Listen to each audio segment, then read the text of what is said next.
Hello students, good morning. So continuing with functions, we are taking some more problems.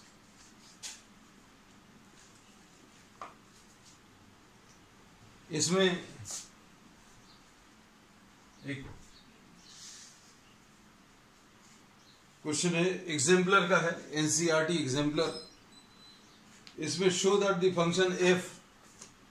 function f defined from real numbers to real numbers, fx is equal to x upon x square plus 1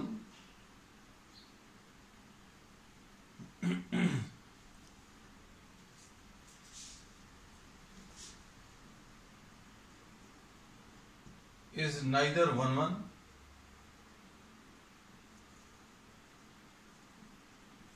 ना तो ये 1 1 है ना 1 2 है. ये show करना है. कुछ बहुत अच्छे क्वेश्चंस लेंगे जो कभी बोर्ड में पहले आ चुके हैं या फिर एनसीईआरटी एग्जाम्पलर, एक और हायर सीरीज एनसीईआरटी के प्रॉब्लम्स की. अब इसमें 1 1 अगर शो करना है तो 1 1 शो करने के लिए we assume that fx1 is equal to fx2, fx1 is equal to fx2. अगर इसकी जगह x1 रखा तो कितना आ जाएगा, x1 upon x1 square plus 1 और x2 square upon x2 square plus 1, ऐसा कुछ आएगा. क्रॉस मल्टीप्लाई करो तो कितना आ जाएगा, x1 into x2 square plus x1 is equal to x1 square into ये x2 है, sorry, x1 into x2 square plus x1 plus x1 square into x2 plus x2, ऐसा कुछ आएगा. फंक्शन में x की जगह x1 रख दिया तो ये मिलेगा. फंक्शन में x की जगह x2 रख दिया तो ये मिलेगा. और fx1 is equal to fx2 रख दिया. क्रॉस मल्टीप्लाई किया, टर्म्स को सिंप्लीफाई करें, x1 square x1 into x2 square minus x1 square x2 plus x1 minus x2. We have transferred all the terms to the left side. सारे terms को left side पे transfer किया. इसमें x1 x2 common आएगा, अंदर क्या बचेगा, x2 minus x1 ऐसा कुछ आएगा. माइनस साइन कॉमन ले लिया तो x2 माइनस x1 आएगा. अब इसमें ये क्वेश्चन जो है जेडब्ल्यू मेंस में भी है, लेकिन उसमें ये जो कोड डोमेन है वो थोड़ा सा चेंज है, वो भी अभी हम आपको बताएंगे 2017 का. और ये एनसीईआरटी का भी है, तो एनसीईआरटी ने प्रॉब्लम्स की लिस्ट दी है, उसमें भी ये है, तो इसलिए ये दोनों हिसाब से काम का है. अब इसमें से x2 माइनस x1 कॉमन ले लें तो x2 माइनस x1 अगर कॉमन ले लिया तो अंदर क्या बचेगा, x1 x2 minus 1 is equal to 0. अब इससे दो वैल्यूज मिलेंगी, x2 minus x1 is equal to 0 और x1 x2 minus 1 is equal to 0. तो इससे x1 is equal to x2 एक वैल्यू आ रही है और x1 x2 is equal to 1 दूसरी वैल्यू ये आ रही है. अब ये दो वैल्यूज अगर आप ले लें और फंक्शन की वैल्यू, दो वैल्यूज अगर आ रही हैं तो मतलब ये नॉट 1 1 है. इसको थोड़ा सा और समझा दे रहे हैं.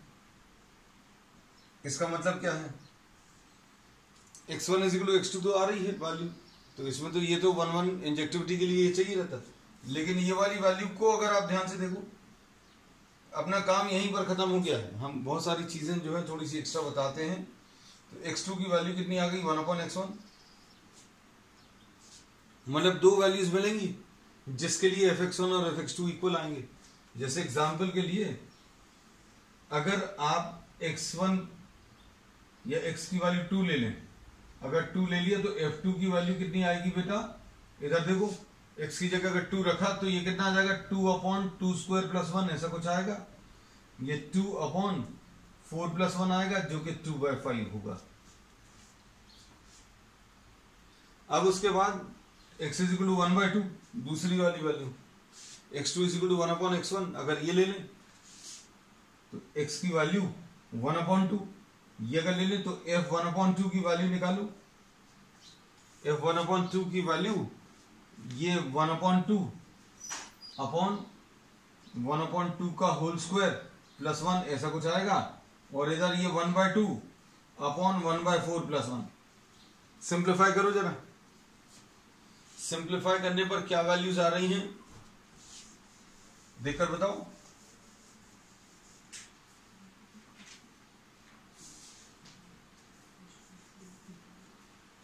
f1/2 will be equal to 1/2 upon नीचे 5/4 आएगा एलसीएम लेने पर, तो f1/2 will be equal to 1/2 into 4/5, तो ये भी 2/5। तो हमें ये पता चल गया, क्या पता चला बेटा इसको देखकर कि दो वैल्यूज आ रही हैं, एक तो 2 आ रही है जिस पर 2/5 आ रहा है, और दूसरी 1/2 आ रही है। तो 2 और 1/2 दोनों एक ही वैल्यू से कनेक्टेड हैं, और एक ही वैल्यू जो है वो 2/5 है। ये तो हमने सिर्फ एक एग्जांपल लिया। There will be many such pairs, the number and its reciprocal. कोई भी नंबर ले लो और उसका रेसिप्रोकल ले लो, वो एक ही नंबर से कनेक्टेड रहेंगे। तो ये 1 नहीं है, 1 नहीं है, ये भी हमने बोला था डायरेक्टली उसी से आ गया था। किससे आ गया था? जिसमें इसको सिंप्लीफाई करने पर दो वैल्यूज आ रही थी, x1 = x2 आ गया था, और x1 × x2 = 1। इतने से क्लियर हो गया था। सिर्फ एक ही रिजल्ट आना चाहिए। एक ही रिजल्ट क्या आना चाहिए कि x1 = x2 आने से काम चल जाएगा। अब इसके बाद अगला पार्ट,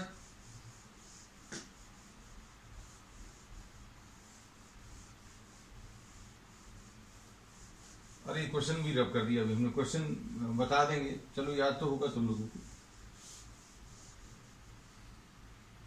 इसमें जो f है वो रियल नंबर्स को रियल नंबर से कनेक्ट कर रहा है, और क्या चीज, fx की वैल्यू x/x² + 1। तो ये तो पता चल गया कि ये 1 नहीं है। प्रॉब्लम में ही आंसर दिया हुआ है, आपको प्रूव करना था that this is neither 1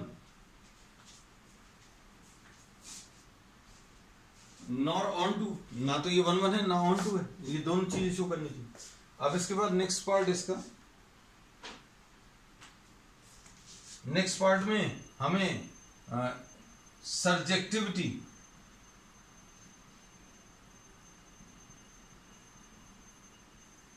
surjectivity यानी ऑन टू है कि नहीं चेक करना है। तो ऑन टू है कि नहीं ये चेक करने का तरीका क्या है, आप इसकी रेंज निकाल लो। रेंज अगर दूसरे सेट के बराबर रह जाए, दूसरा सेट यानी कोडोमेन के बराबर आ जाए, तो ये ऑन टू भी हो जाएगा। अब रेंज निकालने का एक सिंपल सा तरीका अभी हमने बताया है इस टाइप के प्रॉब्लम से। रेंज निकालने के कोई स्पेसिफिक मेथड्स नहीं है, सारे अलग अलग टाइप के प्रॉब्लम्स के लिए अलग अलग टाइप की अप्रोच रहती है।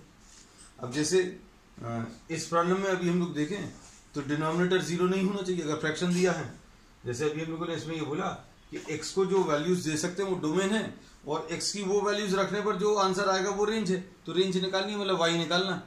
x को अलग अलग टाइप की वैल्यूज रखने पर y का क्या आंसर आएगा वो बताना है, और वो आंसर y का अगर दूसरे सेट के बराबर है तो ऑन टू भी हो गया, और अगर बराबर नहीं है तो भी हम लोग बोलेंगे ऑन टू नहीं है।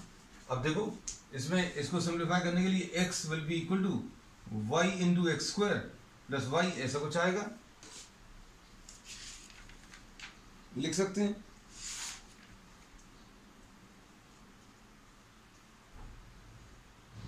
नेक्स्ट इसके बाद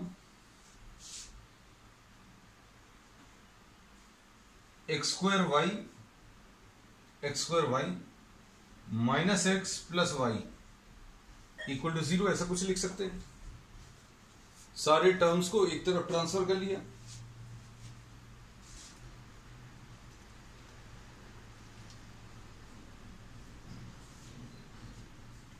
अब इसमें देखो आगे, इसमें x तो रियल वैल्यूज है, ये क्वाड्रेटिक इक्वेशन बन गई। अच्छे सुनना बेटा, हमें अगर रेंज बतानी है मतलब y बताना है, y बताने के लिए अब हम लोग क्या करते हैं, अभी हमने एक जनरलाइज मेथड डिस्कस किया है। मान लो कुछ नहीं बन रहा आपसे, तो आप x को y के टर्म्स में एक्सप्रेस कर लो। x को y के टर्म्स में एक्सप्रेस कर लिया। इसमें x को y के टर्म्स में एक्सप्रेस करने के लिए हम लोग क्वाड्रेटिक इक्वेशन को सॉल्व कर सकते हैं। अब इसको इससे अगर कंपेयर करें, ax² plus bx plus c, इससे कंपेयर करें तो x की वैल्यू क्या आ जाएगी, -b, मतलब -1 प्लस माइनस ये वाली वैल्यूज अगर सिंप्लीफाई करना, हम फॉर्मूला लिख दें, x equal to -b plus minus √d/2a, ऐसा कुछ होता है। d की वैल्यू कितनी होती है, b² - 4ac। अब ये x कब एग्जिस्ट करता है, ये फॉर्मूला भी हमें मालूम है, क्वाड्रेटिक फॉर्मूला। इसमें x कब एग्जिस्ट करता है, जब अंदर वाला ये जो d डिस्क्रिमिनेंट है दैट इज ग्रेटर देन और इक्वल टू 0। अगर ये d स्मॉलर देन 0 है, ये डिस्क्रिमिनेंट स्मॉलर देन 0 है, मतलब x सॉल्व नहीं होगा।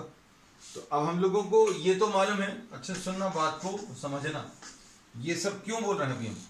इसमें हमें ये दिया हुआ है कि ये जो फंक्शन है रियल नंबर्स को रियल नंबर से कनेक्ट कर रहा है, मतलब पहला सेट x बताता है और दूसरा सेट y बताता है। तो ये पता है x जो है रियल नंबर्स हैं, x कैसे नंबर्स हैं, रियल नंबर्स हैं। अब हमें y चेक करना है। x अगर रियल है मतलब ये सॉल्व हो रहा है, इसका आंसर रियल नंबर्स में कब आता है, ये रियल नंबर्स में तब आता है जब डिस्क्रिमिनेंट ग्रेटर देन और इक्वल टू 0 हो जाए।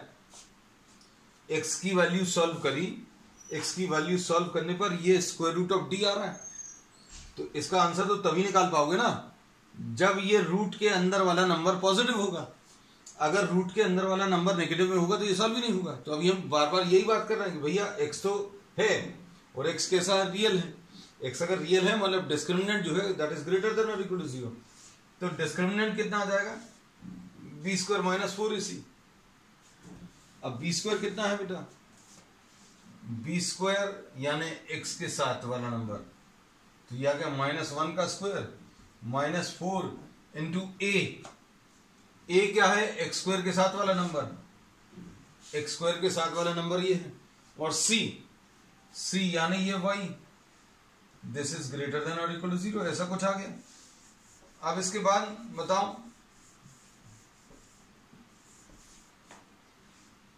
क्या मिलेगा, 1 - 4y² ग्रेटर देन और इक्वल टू 0, मतलब 1 विल बी ग्रेटर देन और इक्वल टू 4y², ऐसा कुछ आ गया।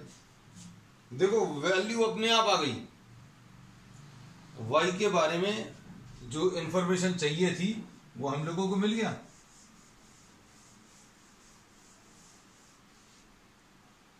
अब देखो इसमें क्या मिलेगा, 4y² स्मॉलर देन और इक्वल टू 1, ये लिखा हुआ वही है, ध्यान से देखो वही लिखा हुआ है, सिर्फ थोड़ा पलट कर लिख दिया। 1 बड़ा है 4y² से, मतलब 4y² छोटा है, मतलब y² क्या मिलेगा, स्मॉलर देन और इक्वल टू 1/4, ऐसा कुछ आ गया। अब इसके बाद देखो ध्यान से, y² स्मॉलर देन और इक्वल टू 1/4, अगर आपको इसको सिंप्लीफाई करना है तो सिंप्लीफिकेशन का तरीका, इसको ऐसा बोल सकते हैं, y की वैल्यू का स्क्वायर 1/4 से कम है, तो इसका जो आंसर आएगा y स्मॉलर देन और इक्वल टू 1/2, और दो आंसर आते हैं स्क्वायर रूट जब लेते हैं। जैसे सपोज फॉर एग्जांपल अगर आपको y² की वैल्यू इक्वल टू 1/4 दिया है, तो जब आप इसका स्क्वायर रूट लोगे तो y इक्वल टू ±1/2 आता है। ये तो बहुत सिंपल अप्रोच रहती है इक्वल में, लेकिन इनइक्वालिटी में थोड़ा सा ध्यान देने की जरूरत है। हम इसको एक सिंपल सी ट्रिक से याद करा देते हैं कि भाई जब आप स्क्वायर रूट लें तो पॉजिटिव साइन लें, तो ये इनइक्वालिटी जैसी है वैसी लिख दें। मतलब क्या है, y² स्मॉलर देन 1/4 लिखा है, स्क्वायर रूट लेंगे तो y आएगा, स्मॉलर लगा दो और इसका स्क्वायर रूट पॉजिटिव साइन के साथ लिख दो। और ये नेगेटिव साइन जब आप लगाओगे तो इनइक्वालिटी का साइन बदल देना। ठीक है, ये इनइक्वालिटीज में भी हम लोग 11वीं क्लास में पढ़ते हैं और थोड़ा सा इसके बारे में विचार करेंगे तो अभी तुरंत भी क्लियर हो जाएगा। मान लो 11वीं क्लास में आपने नहीं भी पढ़ा, y की वैल्यू कैसी आ रही है, -1/2 से बड़ी और 1/2 से छोटी। y की वैल्यू -1/2 से बड़ी है और 1/2 से छोटी, तो अब हम लोग क्या बोलेंगे, that y this belongs to -1/2 to 1/2। -1/2 और 1/2 के बीच में कोई भी नंबर ले लो आप, -1/2 और 1/2 के बीच में कोई भी नंबर ले लो आप, जैसे 0 ले लो, -1/2 और 1/2 के बीच में 0 ले लो, 0 रखकर देखो, 0 square will be smaller than और इक्वल टू 1/4। और जो भी नंबर आप रखकर देखोगे तो आपका ये जो इनइक्वालिटी है ये सेटिस्फाई होगी। अगर आपने डायरेक्टली ये इनइक्वालिटी का साइन नहीं बदला होता तो क्या होता, आदत अनुसार अगर आपने ऐसा बोला कि भैया स्मॉलर लगा, हमने स्मॉलर लगा दिया और प्लस माइनस लगा दिया तो पॉजिटिव साइन के साथ तो सेटिस्फाई हो जाएगा, लेकिन स्मॉलर देन -1/2 नेगेटिव में साइन जो है इनइक्वालिटी का वो चेंज करके पलट कर लिखना है, रिवर्स करना है। स्मॉलर लगा हुआ था उसको ग्रेटर बना दिया, अगर नहीं बनाया होता तो ऐसा कुछ आता, और ऐसा अगर कुछ आता सोच कर देखो, -1/2 से छोटा कोई नंबर, -1/2 से छोटा नंबर आप नहीं सोच पा रहे, हम बताते हैं -2, -3, -10। -2 अगर आप इसमें रखोगे तो कितना आएगा, ये 4 आ जाएगा। 4 जो है स्मॉलर नहीं है किससे, 1/4 से। ठीक, तो अब हमें क्या पता चल गई, देखो कितने अच्छे से रेंज पता चल गई। रेंज इसकी जो है -1/2 और +1/2 के बीच में लाई कर दे। तो ऐसा कुछ क्वाड्रेटिक एक्सप्रेशन अगर दिया है और आप उसका जो रेंज है वो नहीं गेस कर पा रहे हैं तो तरीका आपको समझ में आ गया, क्या इक्वल टू y कर लो और क्वाड्रेटिक इक्वेशन को सिंप्लीफाई कर लो। क्वाड्रेटिक इक्वेशन में for real values of x d will be greater than और इक्वल टू 0, इससे y पता चल गया। तो रेंज जो है, आप इसमें x की कोई भी वैल्यू रखो, आप इसमें x की कोई भी वैल्यू रख दीजिए,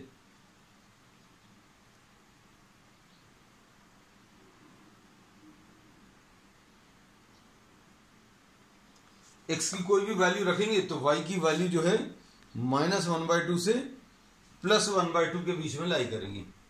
y की वैल्यू जो फंक्शन आएगा सॉल्व करने पर -1/2 और +1/2 के बीच में आएगा, मतलब ये 1 से बड़ा कभी नहीं आएगा। ये सिंपल सी चीज है, आप सोच कर देखो, कोई भी नंबर लो, नीचे उसका स्क्वायर है और +1 है, तो कभी ये 1 से बड़ा तो आ ही नहीं सकता है ना। तो हम लोगों को ये रेंज आ गई। रेंज जो है मतलब दूसरा वाला सेट जो है, रेंज सेकंड वाले सेट में आती है रेंज, और सेकंड वाला सेट रियल नंबर्स का दिया है, तो इसकी जो रेंज आई है वो सेकंड सेट के बराबर नहीं आई, मतलब कोडोमेन के बराबर नहीं आई। ये जो रेंज आई है वो कोडोमेन के बराबर नहीं आई। मतलब अभी हम लोग क्या कह सकते हैं, that this function is not onto, ये फंक्शन ऑन टू नहीं है। ठीक है, अब इसमें नोट कर लो बेटा जल्दी से, ये कुछ अच्छे प्रॉब्लम्स हैं, कुछ मिसलेनियस के हैं। अब इसमें क्या है, बाइनरी जो है सिलेबस से आपको हट चुका है। अगर आप लोग इंटरेस्टेड रहेंगे तो अभी हम लोग इसको भी कर लेंगे, और नहीं तो फिर अभी हम लोग इसको उसके हिसाब से छोड़ के चलेंगे। चलो नेक्स्ट इसके बाद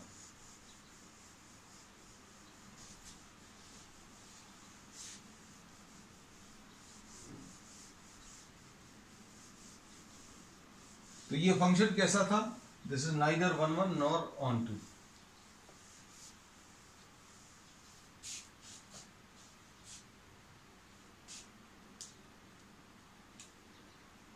क्वेश्चंस जो है मिसलेनियस में कुछ बहुत अच्छे क्वेश्चंस दिए हैं। अब हम लोग question number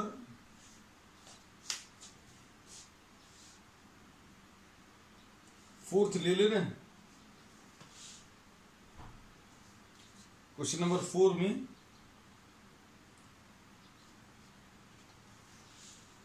show that the function which relates real numbers to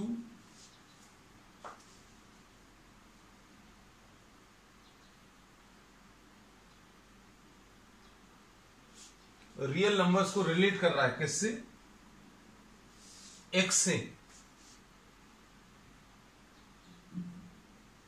और एक्स बिलोंग्स टू रियल।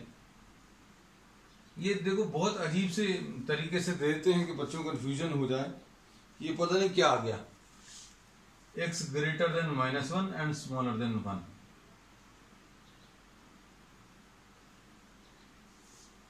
ऐसा कुछ दिया होगा, मतलब ये सिंपल सा है।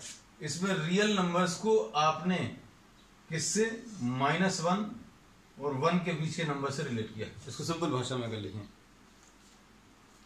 इन्होंने पहला सेट बताया सारे रियल नंबर्स, और दूसरा सेट क्या बताया? -1 और 1 के बीच के numbers.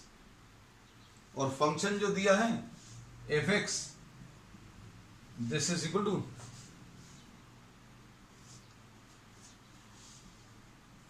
x upon 1 plus modulus of x। ये इन्होंने क्या बोला है? ये 1 भी है, इसको प्रूव करना है, और ऑन टू भी है, इसको 1 भी शो करना है और ऑन टू भी शो करना है। ये एनसीईआरटी का प्रॉब्लम है। अब एनसीईआरटी का लेवल कुछ जगहों पर बहुत अच्छा है,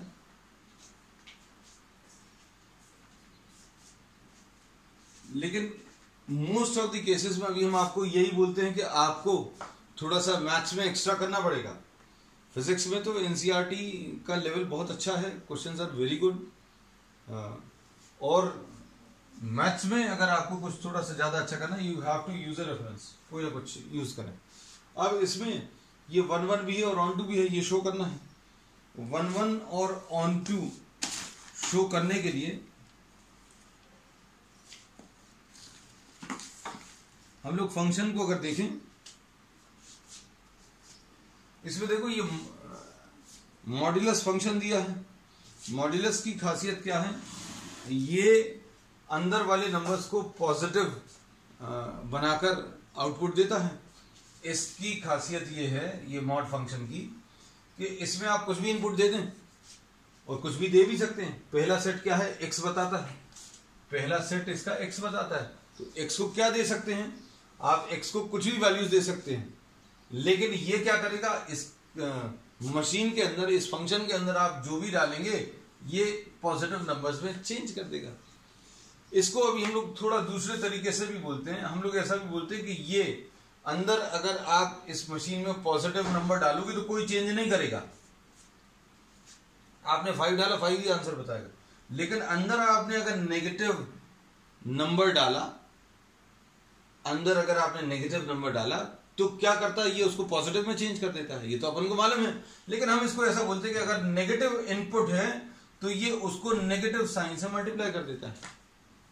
वही चीज कह रहे हैं, पॉजिटिव ही बनाए, लेकिन पॉजिटिव बनाने का तरीका भी हमने बता दिया। अब इसमें सुनना, 1 अगर शो करना है तो कैसा शो करेंगे? इसमें 2 केसेस आ सकते हैं। 2 केसेस कौन से आ सकते हैं? देखो जरा,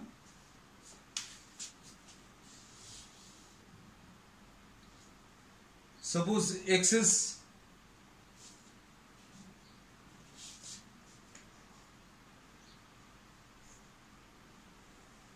पहला case, x is greater than और इक्वल टू 0। इसको अच्छे से समझना बेटा, x ग्रेटर देन और इक्वल टू 0। ये हमें 2 केस क्यों लेने पड़े? क्योंकि दिमाग में यही आता है कि भाई कोई भी क्वेश्चन आया आपने कुछ और अलग तरीका। तो अब आप देखो इसमें फंक्शन में मॉड फंक्शन दिया है, तो मॉड फंक्शन के हिसाब से हम जो इनपुट देने वाले हैं वो इसके ऊपर डिपेंड करेगा। ये जो 2 लाइंस लगी हुई है, मॉड फंक्शन लगा हुआ, इसमें x या तो पॉजिटिव होगा या फिर नेगेटिव होगा। पॉजिटिव होगा तो ये मॉड फंक्शन इसको कोई चेंज नहीं करता। तो अभी हम लोगों ने यही लिख दिया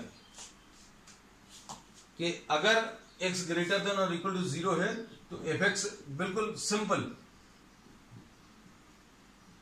ऐसा लिख सकते हैं। तो एक्चुअल में ये 2 प्रॉब्लम्स दिए हुए हैं। 2 प्रॉब्लम्स कैसे हैं? दो प्रॉब्लम्स ऐसे हैं कि आपने एक बार x को पॉजिटिव ले लिया और एक बार x को नेगेटिव ले लिया, दो अलग अलग फंक्शन सॉल्व करने, बस इसलिए ये थोड़ा सा टफ हो जाता है। और नहीं तो आप इसको दो अलग अलग प्रॉब्लम्स अगर मानेंगे तो सॉल्व करेंगे। अभी हम सॉल्व करके दिखाते भी। इसमें 1 1 अगर शो करना है तो देखो 1 1 क्या आ जाएगा, 1 1 शो करने के लिए fx1 = fx2 ले लो बेटा। fx1 = fx2 अगर ले लिया तो क्या आ जाएगा, x1 upon 1 + x1 = x2 upon 1 + x2। Simplify कर लो।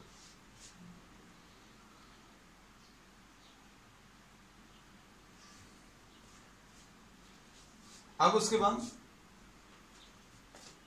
क्या आएगा, x1 + x1 x2 will be equal to x2 + x1 x2, ऐसा कुछ आएगा, ऐसा लिख सकते। अब इसमें x1 x2 कैंसिल होगा तो क्या आ जाएगा, x1 = x2 आ गया, खत्म। सिंपल सी चीज है। तो अब हमें 1 1 जो प्रूव हो गया, लेकिन पूरे फंक्शन के लिए नहीं हुआ, सिर्फ आधे के लिए हुआ, जब x ≥ 0। अब इसकी हम लोग रेंज भी चेक कर लें, क्योंकि दोनों को मिलाकर फिर रेंज भी चेक कर लेंगे, क्या रेंज दूसरे सेट के बराबर आ रही। तो ये 1 1 इतने पार्ट के लिए तो हो गया। अब इसमें रेंज अगर चेक करना है तो रेंज में आप सोच कर देखो, fx को लिखो x upon 1 + x।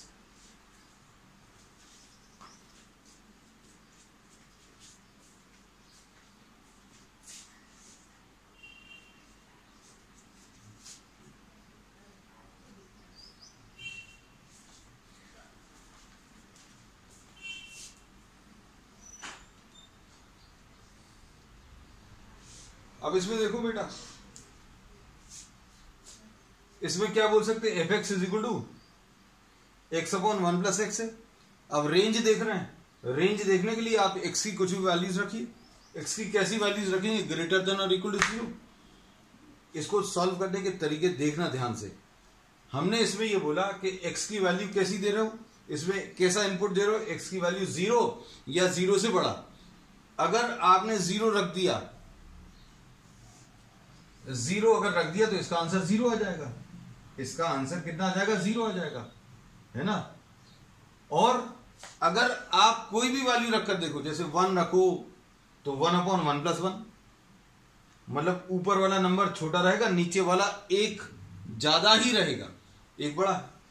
2 upon x की वैल्यू 2 अगर रख दी तो 2 अपॉन 1 + 2 यानी 2/3 आएगा। मतलब ये हमेशा जो है कैसे 1 से छोटी रहेगी। 0 तो आ सकता है, हमने बोला इसमें वैल्यू जो है 0 तो आ सकती, क्यों, क्योंकि x की वैल्यू 0 या 0 से बड़ा देना है। x की वैल्यू कैसी देनी है, > 0, ये लिखा हुआ है। x की वैल्यू > 0 है, मतलब पॉजिटिव है। तो फंक्शन की वैल्यूज क्या आएंगी वो अभी हमने डायरेक्टली गेस करके बता दिया। मान लो आपको ये बात नहीं समझ में आती है, आपको लग रहा है कि अरे यार इतने से भी रेंज कैसे निकाल दिया, आप तो सॉल्व करके बताओ, तो सॉल्व करके भी बता दे रहे हैं। x की वैल्यू अगर आप पॉजिटिव रखोगे, सुनना ध्यान से, x की वैल्यू अगर पॉजिटिव रखोगे तो ये ऊपर वाला नंबर पॉजिटिव है, नीचे वाले में 1 प्लस पॉजिटिव, मतलब ये भी पॉजिटिव आएगा। तो ये तो पता चल गया, क्या पता चल गया कि fx की वैल्यू > 0 आएगी। fx यानी y की वैल्यू कैसी आएगी, पॉजिटिव आएगी, ये पॉजिटिव आने वाली, ये पता चल गया। अब हम क्या कर रहे हैं, y = x अपॉन 1 + x रख रहे हैं। आप इससे भी कैलकुलेट कर सकते हैं। कैसे कैलकुलेट करोगे, देखो ध्यान से। आंसर हमने आपका डायरेक्ट लॉजिक पर निकाल दिया, लेकिन हम कैलकुलेशंस करके भी दिखा रहे हैं। देखो कैसा मिलेगा बेटा, y + xy = x आएगा, और इसमें y = x - xy आएगा, और इधर x × 1 - y, तो x की वैल्यू y अपॉन 1 - y, ऐसा कुछ आएगा। ये याद रखना, ये देखो हमने इसलिए इसको रब नहीं किया कि अभी हम कौन सा केस सॉल्व कर रहे हैं, एक्स पॉजिटिव। ये एक्स पॉजिटिव कब आएगा बेटा, एक्स पॉजिटिव कब आएगा, जब y की वैल्यू भी पॉजिटिव हो। पॉजिटिव में तो कोई बोलेगा 2 रख दिया, यहां पर ये 1 माइनस वाई, इधर भी 2 रख दिया तो इधर नेगेटिव आ जाएगा। तो y पॉजिटिव तो हो, लेकिन कैसी हो बेटा, 1 से छोटी, क्योंकि अगर 1 से छोटा रखोगे, ध्यान से देखना, यहां पर 1 माइनस वाई है, तो इसको अगर पॉजिटिव बनाना है तो क्या करना पड़ेगा आपको, y को 1 से छोटा रखना पड़ेगा। तो इसमें यह पता चल गया कि y will be smaller than 1। x की वैल्यू अगर 0 करेंगे, x की वैल्यू अगर 0 करेंगे तो ये पूरा 0 में कन्वर्ट हो जाएगा। ठीक, इसको सॉल्व करने का एक तरीका ये भी है, हम बहुत सारी चीजें इसमें क्लियर कर रहे हैं इस प्रॉब्लम में, कि आपको अगर y निकालना है, y कैसा क्या वैल्यूज ले सकता है, तो आप ये जो नंबर्स हैं, ये फ्रैक्शन जो है, इनको नंबर लाइन पे मार्क कर लो। ये वाला जो नंबर है y है, तो इसमें y की वैल्यू 0 और नीचे वाले नंबर को भी 0, मतलब न्यूमरेटर को भी 0 कर लो और डिनोमिनेटर को भी 0 कर लो। जो नंबर्स आएंगे उनको नंबर लाइन पे मार्क कर लो, 0 और 1।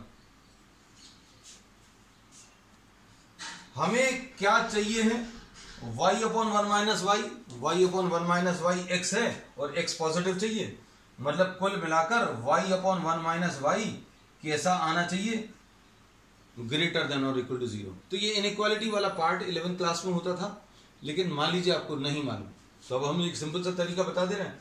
अगर इस फ्रैक्शन की वैल्यू ग्रेटर देन और इक्वल टू 0 चाहिए, तो इस फ्रैक्शन को नंबर लाइन पे बना लो। कैसे बनाना है, न्यूमरेटर को इक्वल टू 0 रख दो, जो वैल्यू आएगी वो प्लॉट कर लो। डिनोमिनेटर को इक्वल टू 0 रख लो, इससे y की वैल्यू 1 आएगी, वो प्लॉट कर लो। अब इसमें देख लो कौन सी वैल्यू, 0 और 1 के बीच में कोई वैल्यू रख लो, 1 से बड़ी कोई वैल्यू रख लो और 0 से छोटी। ये जो वैल्यूज आई हैं, कौन सी वाली वैल्यूज, हमने बोला इस इनइक्वालिटी को सॉल्व करने के लिए, y upon 1 minus y greater than और इक्वल टू 0 सॉल्व करने के लिए आप इसको इक्वल टू 0 रखो, इसको इक्वल टू 0 रखो, जो नंबर्स आएंगे उनको नंबर लाइन पे प्लॉट करो। नंबर लाइन 3 पार्ट्स में डिवाइड हो गई, 0 से छोटे, 0 और 1 के बीच में और 1 से बड़े। अब 0 से छोटा कोई भी नंबर रखकर देखो, इस फ्रैक्शन 0 से छोटा मतलब -1 अगर आप रखोगे तो ये -1 आएगा, और 1 माइनस -1 मतलब पॉजिटिव, तो ऊपर नेगेटिव नीचे पॉजिटिव। y की वैल्यू अगर -1 रखेंगे तो ऊपर वाला नंबर तो नेगेटिव आ जाएगा, नीचे वाला पॉजिटिव, लेकिन आंसर हमें पॉजिटिव चाहिए। तो ये 0 से छोटे नंबर से इसका सोल्यूशन नहीं है। ये जो 3 पार्ट्स आए हैं नंबर लाइन में, उनमें आप कोई भी एक ट्रायल नंबर रखकर देख लो, जैसे 0 और 1 के बीच का कोई ट्रायल नंबर इसमें रखकर देखो, सेटिस्फाई कर रहा है तो 0 और 1 के बीच का आंसर आएगा। 0.5 रखो तो 0.5 upon 1 minus 0.5, 0.5 upon 1 minus 0.5 positive, और ये भी पॉजिटिव, तो मतलब आंसर इसका किसके बीच में, 0 और 1 के बीच में आएगा। और इक्वल टू 0 है तो इसलिए ये वैल्यू इंक्लूड होगी, और y की वैल्यू 1 कभी नहीं हो सकती। 1 क्यों नहीं हो सकती, क्योंकि डिनोमिनेटर में y इक्वल टू 1 अगर रखेंगे तो ये अनडिफाइंड हो जाएगा। तो आंसर कुल मिलाकर क्या आया, 0 तो आएगा, ये देखो आंसर वही आया, लेकिन इसको अभी हमने क्या किया, मैथमेटिकली आपको सॉल्व करके बता दिया। अब आगे, अब हमें इससे भी जो आंसर मिल रहा है 0 और 1 के बीच में, मतलब 0 तो इंक्लूड है लेकिन 1 इंक्लूड नहीं है, so range is this, range ही आ गई। अब इसका दूसरा पार्ट, बहुत अच्छे कॉन्सेप्ट सीखने को मिलेंगे, बस ये है आप थोड़ा सा ध्यान दिए रहना, क्योंकि अब इतने सबकी जरूरत नहीं थी, लेकिन हमें आपको क्वेश्चन तो कैसे करना वो अभी हमने आपको बताते ही जा रहे हैं, साथ में कुछ और कॉन्सेप्ट्स भी बताते जा रहे हैं। जैसे सेकंड केस क्या, x स्मॉलर देन 0। हमने ये बोला था कि पहला सेट जो है रियल नंबर्स का दिया है, और रियल नंबर्स में अभी हमने x ग्रेटर देन और इक्वल टू 0 तो ले लिया, अब x स्मॉलर देन 0 ले लें। x स्मॉलर देन 0 मतलब x नेगेटिव है, x कैसा है, नेगेटिव है।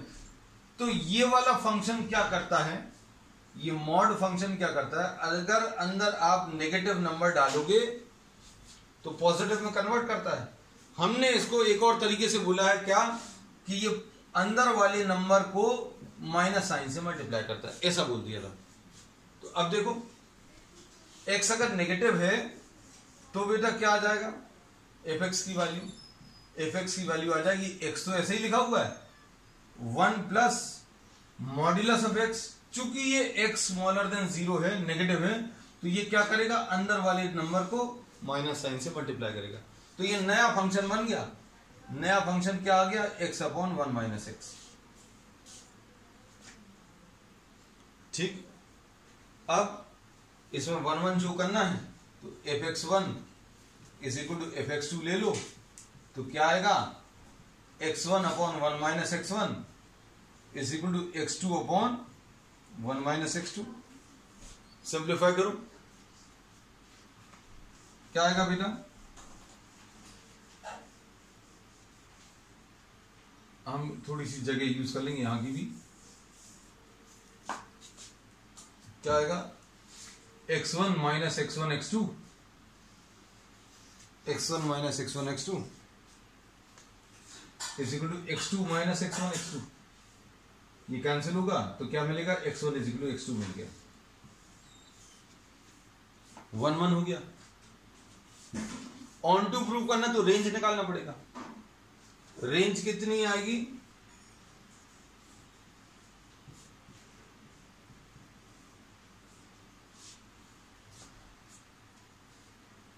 इसमें x कैसा है,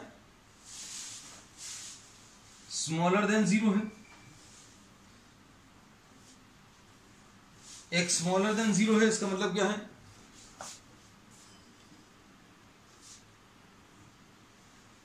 x स्मॉलर देन 0 है। अगर आप x स्मॉलर देन 0 रखो, ध्यान से सुनना बेटा, अभी देखो डायरेक्टली भी बता देंगे लॉजिक पर बेस। x की वैल्यू अगर नेगेटिव है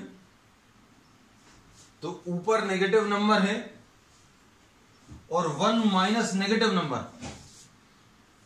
1 है माइनस साइन है इनटू ये नेगेटिव नंबर, तो आंसर कुल मिलाकर कैसा आ जाएगा, नेगेटिव अपॉन पॉजिटिव, यानी कि नेगेटिव ही आएगा।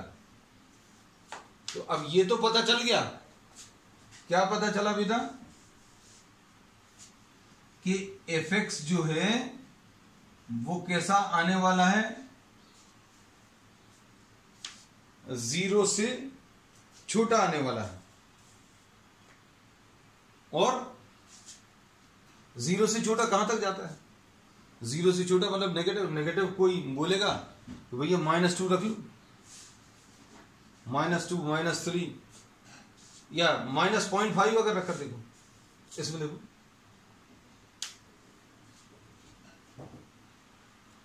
-0.5 अगर रखेंगे तो -0.5 और माइनस माइनस ये प्लस आ जाएगा, नेगेटिव आ जाएगा। ठीक,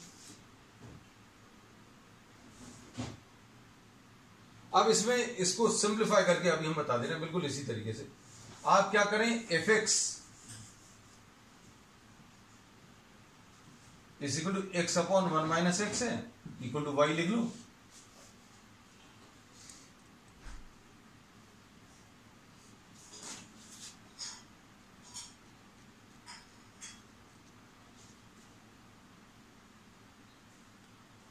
फिर से रीलॉग इन कर लेते हैं।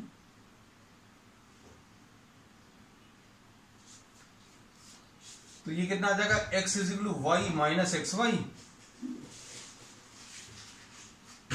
और क्या करें, x plus x y is equal to y, और x will be equal to y upon 1 plus y. इसमें ये x की वैल्यू कैसी चाहिए, x स्मॉलर देन 0 चाहिए, मतलब ये वाला आंसर स्मॉलर देन 0 आना चाहिए।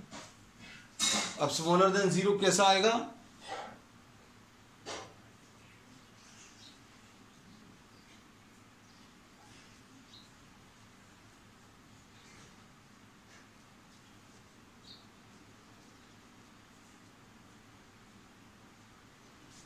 स्मॉलर देन 0 अगर चाहिए तो फिर से आप नंबर लाइन ड्रॉ कर लो। न्यूमरेटर कहां पर जीरो हो रहा है, ये मार्क कर लिया। डिनोमिनेटर कहां पर जीरो हो रहा है, ये मार्क कर लिया। अब ये फिर से नंबर लाइन जो है 3 पार्ट्स में डिवाइड हो गई। चेक कर लूं कौन से वाले नंबर जो है सेटिस्फाई कर रहे हैं। -1 और 0 के बीच का, 0 से बड़ा कोई भी रखकर देखो, 0 से बड़ा अगर लोगे y की वैल्यू तो 5 अगर ले लिया तो 5/1 + 5, ये सेटिस्फाई नहीं कर रहा। -1 और 0 के बीच में, -1 और 0 के बीच में कोई भी नंबर ले लो, -0.5 नेगेटिव आएगा ऊपर, नीचे पॉजिटिव आएगा मतलब नेगेटिव, मतलब ये सेटिस्फाई कर रहा है। तो इसका जो आंसर आएगा किस किस के बीच में आएगा, -1 और 0 के बीच में, -1 और 0 के बीच में। लेकिन -1 इंक्लूड नहीं होगा। -1 इंक्लूड क्यों नहीं होगा, क्योंकि -1 अगर आप रखोगे तो डिनोमिनेटर 0 हो जाएगा। तो -1 से 0 आया और पहले वाले में क्या आया था, 0 से 1। तो रेंज इसकी जो है दोनों का कॉम्बिनेशन है। दोनों का कॉम्बिनेशन कौन से वाले, -1 से 0 और 0 से 1, इन दोनों को अगर आप कंबाइन करेंगे तो रेंज जो है दूसरे दिए हुए सेट के बराबर आ रही है। और रेंज अगर दूसरे दिए हुए सेट के बराबर आ रही है मतलब ये एक ऑन टू फंक्शन है। ठीक है, एक अच्छा प्रॉब्लम था। That's all for today.